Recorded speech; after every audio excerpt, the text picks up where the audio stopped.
এইটো শক্তিশালী কেনেকৈ ক'ব তেখেত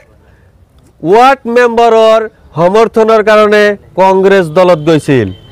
বিধায়িকা বাইদেৱে তেখেতক জেডপিসি টিকেট দি দিলে আজি এটা হাঁহি উঠে কিছুমান অন্ধভক্ত কংগ্ৰেছীয়ে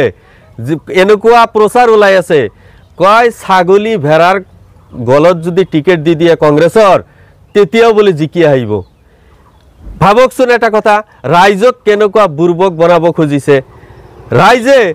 ৰাইজক বুৰ্বক নহয় ৰাইজক আপোনাৰ অপমান কৰিছে কংগ্ৰেছ দলৰ পৰা যিবিলাক মানুহক টিকেট প্ৰদান কৰিছে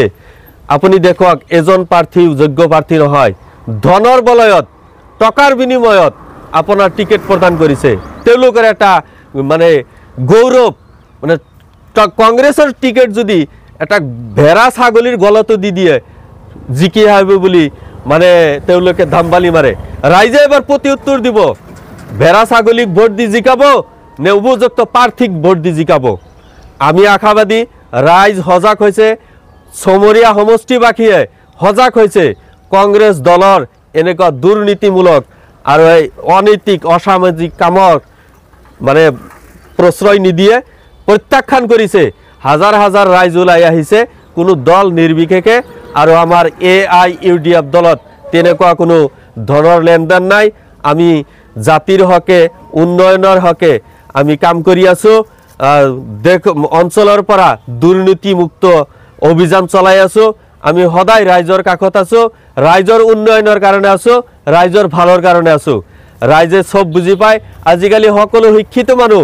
তেওঁলোকে সকলো বুজি পায় কোন যোগ্য কোন অযোগ্য আজি মোৰ প্ৰতিদ্বন্দ্বী যিজন প্ৰাৰ্থী থিয় কৰাইছে ওয়াৰ্ড মেম্বাৰৰ মানে প্ৰতিদ্বন্দ্বিতা কৰিব তাক লৈ কেনে জেডপিসি টিকেট দিছে আজি আমাৰ ৰাইজৰ মুখে মুখে এটো কথা আপুনি চুকে কোনে সমষ্টিৰ চুকে কোনে এবাৰ চাওক এবাৰ কংগ্ৰেছ মুক্ত হ'ব সমৰীয়া সমষ্টি আপোনালোকে চাই থাকক যুৱ শক্তি ওলাই আহিছে সচেতন ব্যক্তি ওলাই আহিছে সমৰীয়া সমষ্টি কংগ্ৰেছ মুক্ত মোৰ নিৰ্বাচনী প্ৰচাৰৰ মূল এজেণ্ডা সমাজৰ উন্নয়ন শিক্ষাৰ ক্ষেত্ৰত আগবাঢ়ি যাম স্বাস্থ্যৰ ক্ষেত্ৰত আগবাঢ়ি যাম আৰু দুৰ্নীতি মুক্ত কৰিম মূল এজেণ্ডা একেটা সন্মুখত ৰাখি আমি আগবাঢ়ি আছো আৰু মোৰ প্ৰতিদ্বন্দ্বী যিজন প্ৰাৰ্থী আছে তেখেত আগত কেইবাৰ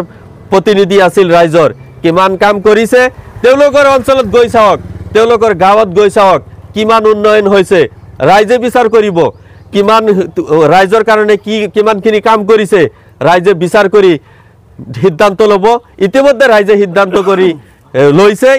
ভোট কাক প্ৰদান কৰিব ভোট হ'ব উন্নয়নৰ কাৰণে ভোট হ'ব দুৰ্নীতি মুক্ত কৰাৰ কাৰণে ভোট হ'ব আপোনাৰ শিক্ষা আৰু স্বাস্থ্যৰ উন্নতিৰ কাৰণে চাই থাকক প্ৰচাৰ তো এতিয়ালৈকে কৰা নাই কিন্তু নমিনেশ্যন পত্ৰ মই দাখিল কৰাৰ পিছত যেতিয়া মই আমাৰ সমষ্টিত আহো দল বল নিৰ্বিশেষে সকলোৱে মোক আকলি লৈছে 90% মানুহে আপোনাৰ মোক সমৰ্থন জনাইছে এজন যোগ্য প্ৰাৰ্থী হিচাপে কৈছে যে আমি যোগ্য প্ৰাৰ্থী বিচাৰো এক উপযুক্ত প্ৰাৰ্থী বিচাৰো আমি এইবাৰ পঞ্চায়ত নিৰ্বাচনত আমি কোনো দল নাচাও বিশেষকৈ আৰু আমাৰ দলীয় সতীৰ্থসকলেও সঁহাৰি জনাইছে আৰু কৈছে যে AIUDF-ত আপুনি মনোনয়ন পত্ৰ দাখিল কৰিছে আপুনি এজন যোগ্য প্ৰাৰ্থী হিচাপক আপোনাক আমি সমৰ্থন জনাম বিপুল ভোটত উইন কৰিম বুলি মোক ৰাইজে অৱগত কৰিছে